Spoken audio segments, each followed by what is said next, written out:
अरे मामा, इतिहास गवाह है, अहंकार जब सर चढ़कर बोलता है तो विनाश का मार्ग स्वयं प्रशस्त हो जाता है। बुलंदशहर की वो काली रात जहाँ दोस्ती के जश्न को लहू के छींटों ने निगल लिया।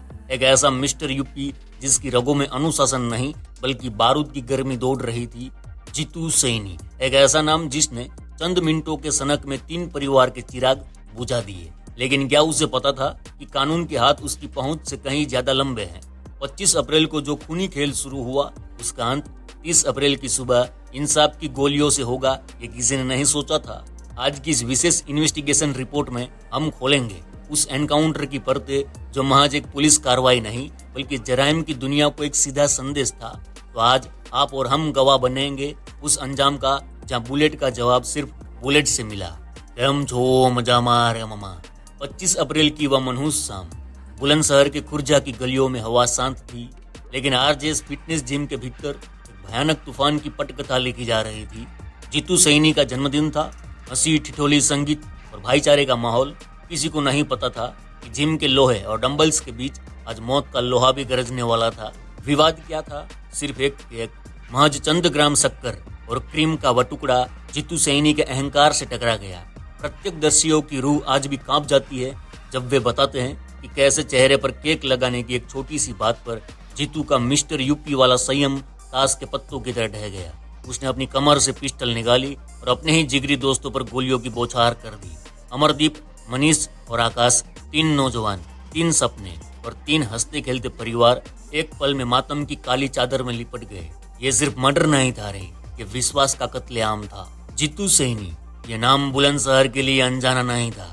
एक तरफ बॉडी बिल्डिंग की दुनिया का चमकता सितारा जो 2017 में मिस्टर यूपी का रनर अप रहा, दूसरी तरफ सियासत की सीढ़ियां चढ़ता एक महत्वाकांक्षी चेहरा। बहुजन समाज पार्टी का पूर्व नगर अध्यक्ष होने के नाते उसका रसूख गलियों से लेकर दफ्तरों तक बोलता था। लेकिन इसी रसूख की आड़ में पनप रहा था एक साइकोपैथ अपराधी। जिम की दीवारों पर लगी उसकी चमकती ट्रॉफियां गवाह थी कि उसने शरीर को लोहे जैसा बना लिया था, लेकिन संस्कार पत्थर से भी सख्त और दिल पत्थर जैसा हो चुका था। हत्याकांड के बाद जब वह फरार हुआ तो पुलिस महकमे में हड़कंप मच गया। एक ऐसा अपराधी जिसके पास न सिर्फ हथियार थे बल्कि छिपने के लिए सियासी और सामाजिक ठिकाने भी थे। उत्तर प्रदेश पुलिस ने तुरंत उस पर 50,000 का इनाम घोषित किया। अब ये लड़ाई सिर्फ एक मुजरिम को पकड़ने की नहीं बल्कि यूपी पुलिस की कानून व्यवस्था की साख बचाने की थी। फरारी के वे 5 दिन बुलंदशहर से लेकर पड़ोसी जिलों तक यूपी पुलिस की स्पेशल टास्क फोर्स और स्वाट टीम ने जाल बिछा दिया था। जीतू सैनी चूहे की तरह बिल बदल रहा था, लेकिन उसे एहसास नहीं था कि आधुनिक सर्विलांस और मुखबिरों का तंत्र उसकी परछाई का पीछा कर रहा है। पुलिस ने उसके करीबियों, रिश्तेदारों और उन तमाम ठिकानों पर दबिश दी जहां वह पनाह ले सकता था।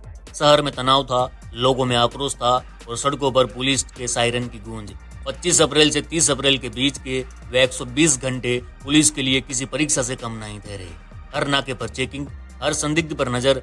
पुलिस को इनपुट मिल चुका था कि तू सरेंडर करने के मूड में नहीं है बल्कि वह शहर छोड़कर भागने की फिराक में है। स्क्रिप्ट लिखी जा चुकी थी, बस अंतिम दृश्य का मंच होना बाकी था। 30 अप्रैल गुरुवार की वह भोर जब सूरज की पहली किरण ने भी धरती को नहीं छुआ था, तभी खुर्जा के सिकंदरपुर गांव के पास ढाकर रोड पर सन्नाटा चीरती हुई एक बिना नंबर की स्कूटी की आवाज सुनाई दी। पुलिस और स्वाट टीम मुस्तैद थी। जैसे ही पुलिस ने टॉर्च की रोशनी से स्कूटी सवार को रोकने का इशारा दिया, हवा में गोलियों की सनसनाहट सुनाई दी। जीतू सैनी ने आत्मसमर्पण करने के बजाय मौत को गले लगाना बेहतर समझा। उसने पुलिस टीम पर अंधाधुंध फायरिंग शुरू कर डाली। गोलीबारी की इस खौफनाक आवाज ने आसपास के गांवों की नींद उड़ा दी। जाबाज सिपाही रामफल और कपिल को गोलियां लगी, लेकिन खाकी पीछे नहीं हटी। जवाबी कार्रवाई में पुलिस की पिस्टल से निकली गोलियों ने जीतू के सीने को उछल्ले कर डाला। उसका अहंकार चीर हो गया। उसे अस्पताल ले जाया गया जहां डॉक्टरों ने उसे मृत घोषित कर दिया। मौके से बरामद 2 अवैध पिस्टल और भारी गोला बारूद इस बात का प्रमाण थे कि वह किसी बड़ी वारदात की तैयारी में था। आज खुर्जा के उस जिम के बाहर सन्नाटा है, लेकिन शहर की गलियों में चर्चा आम है, कानून से बड़ा कोई नहीं। जीतू सैनी का अंत उन तमाम लोगों के लिए सबक है जो ताकत और रसूख के नशे में अंधे होकर मासूमों का लहू बहा देते हैं। घटना की मजिस्ट्रेट जांच जारी है।